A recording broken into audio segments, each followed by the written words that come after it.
6 months after the start of the rebellion, von Trotta landed in southwest Africa.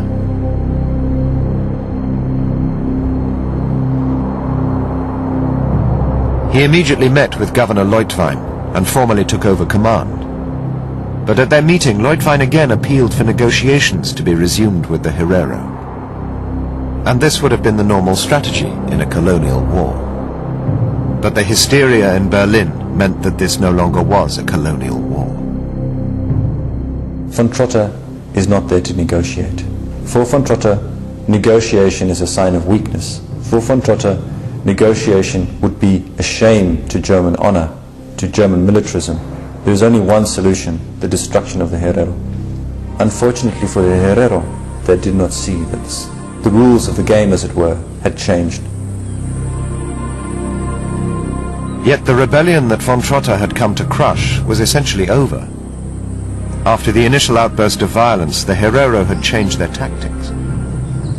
After twice fighting the German garrison to a stalemate, the Herero had started to avoid all contact with the Germans.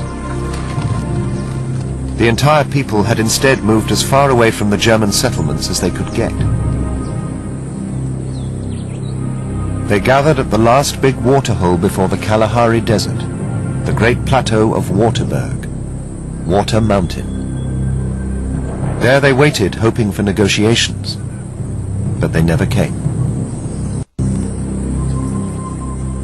I think the Hereros would have considered the war over by spring 1904, because the way wars were usually fought in Namibia was there was battles and then that was it. It was over, you settle it and you negotiate terms, and that's the end of that. The Hereros had proved their point. Don't take all our land, treat us as humans, and we'll let that be that.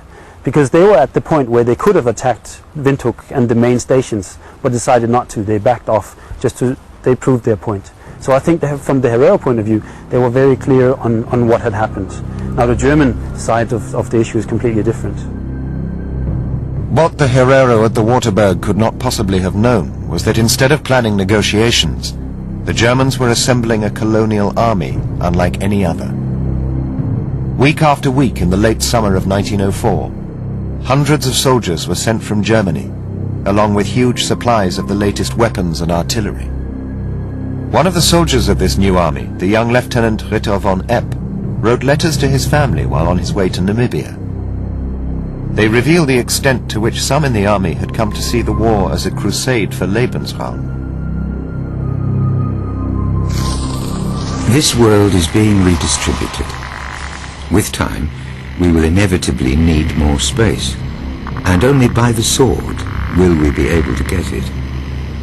This is a matter for our generation, and for our existence. Only when he was convinced that he had acquired overwhelming military might did General von Trotta order his army out of their bases and head for the Waterberg.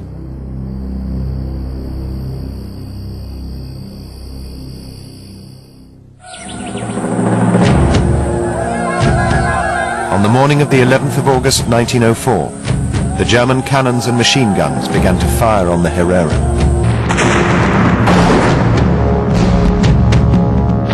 General von Trotta's battle plan was, as he said in his own words, to encircle and annihilate the Herero with a simultaneous blow.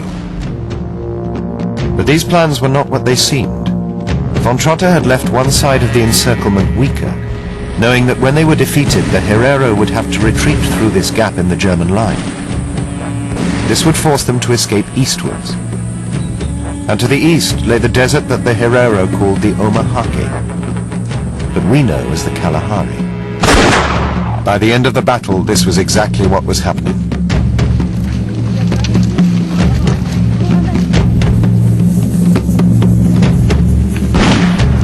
The Germans pursued the defeated Herero. For week after week in the summer of 1904, they were pushed deeper and deeper to the ovHerero desert.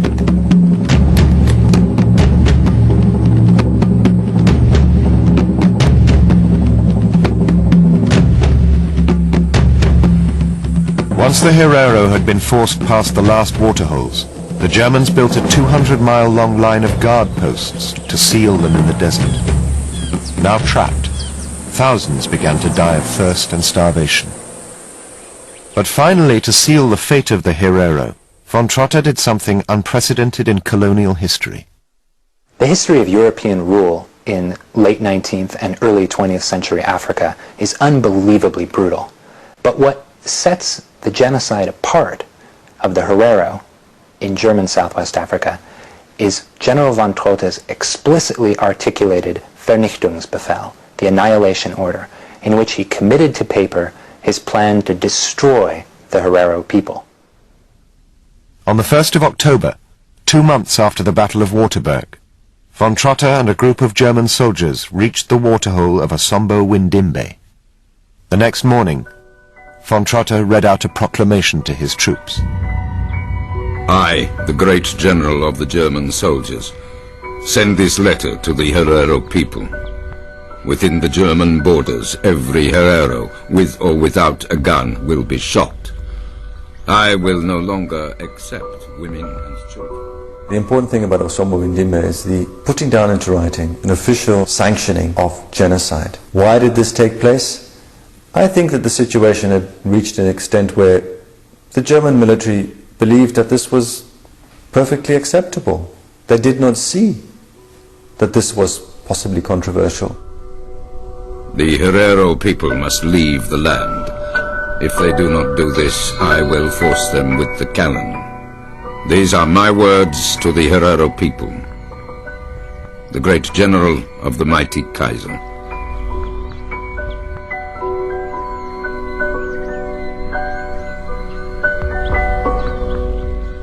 The thousands of starving Herero in the Omahake now seemingly had no hope. But in Berlin, the news of von Trotta's extermination order was a shock. The army and its supporters in the Reichstag had badly misjudged the changeable mood of the German people. When news of the brutality with which Trotta and his troops are putting down the uprising reaches Germany, there are huge and radical protests, above all in the Reichstag, above all among the Centre Party. On this issue, they are radically opposed to the actual policies being conducted. And there are also newspaper articles. It's a national scandal, if you like. Despite the scandal, the Kaiser refused to order von Trotta to rescind his extermination order. For 2 further months the Hereros were hunted down in the Omahake, until finally the government forced the Kaiser's hand.